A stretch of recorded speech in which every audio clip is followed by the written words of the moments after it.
from secondary school, I got into smoking weed, and then into selling weed. So from that sort of age, I was just selling drugs and that in school, really, just to make myself some extra money. Then as I got older, I was really into my music, so I used to go do a lot of raving from the age of about 16 years old. Again, selling drugs. So I used to sell pills, cocaine, weed. So it used to be kind of crazy sometimes, but I found it exciting, I have to say that. And we did have a lot of good times as well. I had a lot of money, so we used to go out raving continuously, sometimes go out like 4 or 5 times a week. But all through that, I wasn't really happy, because I was actually quite an angry person. I remember my mum always used to say to me, always used to tell me that I was just so angry. And I know for a fact I was pretty disrespectful around the house as well. So obviously I think she just used to look at me and think, what's going on with him? I think she had a sort of an idea of what was going on in my life, but not to the full extent, I don't think. But yeah, it's kind of dark at times, definitely.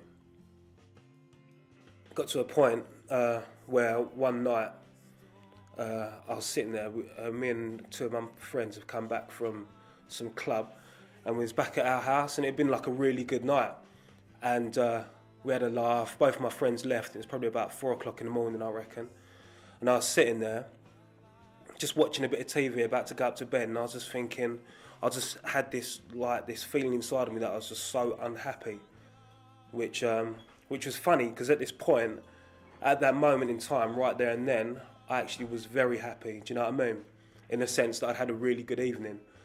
But this feeling of almost like depression, and I thought why do I feel like this? And obviously I knew about Jesus and I knew about God, and I just started crying, and I was just sitting there in my living room by myself, and I had tears rolling down my face, and I just began praying to God, which I hadn't done. Maybe I prayed to God when something was going, oh God, please help me out with this or that, but I hadn't done for years. I hadn't prayed to God properly. And I said, basically I was telling God about all these different issues what I had with how I didn't really used to like myself, I don't think, at all. I didn't used to like the things what I did deep down as well. And all these issues with pornography, taking drugs, being horrible to people, being horrible to my mum and dad, relationships, how you treat people and stuff like that. And I was just sort of pouring my heart out to God, and I was just putting them all before His cross, because I remember someone had told me how you should bring all these things that you don't know how to deal with and put them before the cross. So I was just sitting there crying, and I got on my knees and telling God all these different things, obviously, and then and it felt like I'd been there for about no more than 10-15 minutes. But then when I looked at the clock, it was about 6 o'clock in the morning.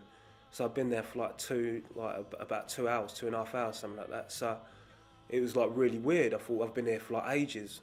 But at the end of the prayer, I sort of said to God, if you've heard me, then give me a sign. Because I've sort of had that feeling before when I was younger, how God didn't listen to your prayers when you spoke to Him or whatever. So then I went to bed, woke up the next day, and again my mum was on my case about this meeting, and a guy called Steve Hill was doing a how do you call it? You know them big evangelistic meetings, doing a big meeting up in Dagenham, and I thought, well, do you know what I mean? I told God to give me a sign, so I thought I've got to give it some sort of chance. You know what I mean? So it got to the evening, I went up to this meeting, and as soon as I got in there, I hated it. It was horrible. We sat down. I was sort of in the middle of a row, and I remember just looking around, thinking, I want to get out of here. But when you got all people around you, you don't really want to make a fuss or whatever. And he started to preach, and he's going, I can't remember not one word what he said during the whole entire meeting. But I just remember sitting there during it, and I had tears again coming down my face, and I was shaking. I was sitting there just shaking, thinking, I want to get out. And that's what I was thinking, constantly. And it got to the point where he gave the altar call. And I don't know why, it's almost like my legs took me without my mind even doing it. But as soon as I got up and I started moving, like I think I was probably one of the first people at the front.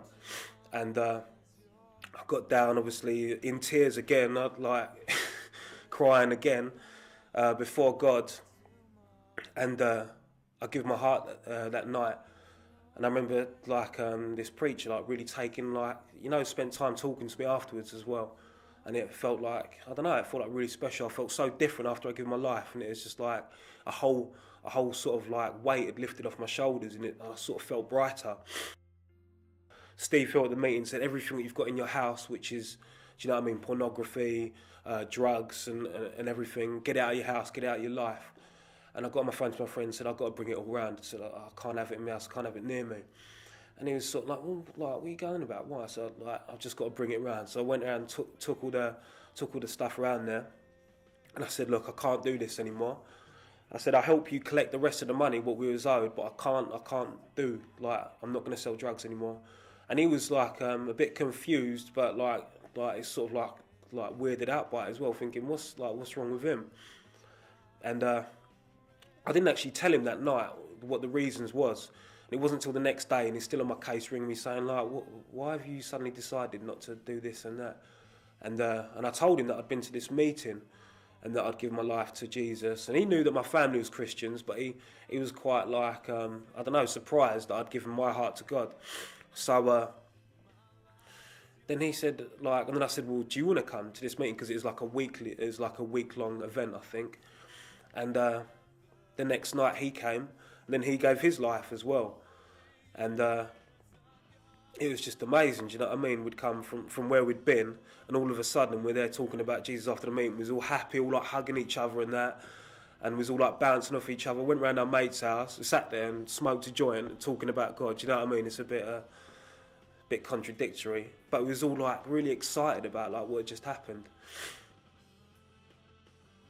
Because my life's changed completely, do you know what I mean? There's a reason for me living and a reason for me being on this planet, and there's hope. Whereas before I had no hope. My hope was to be some sort of like drug dealing gang lord, like, do you know what I mean? There's a whole sort of, I don't know, I was living in a fantasy, I think. But my hope now is, do you know what I mean, to see friends who from where I've come from, to see them saved. And I don't know, just to raise my family. I don't know, it's just so exciting. When I look to the future, there's like an excitement there.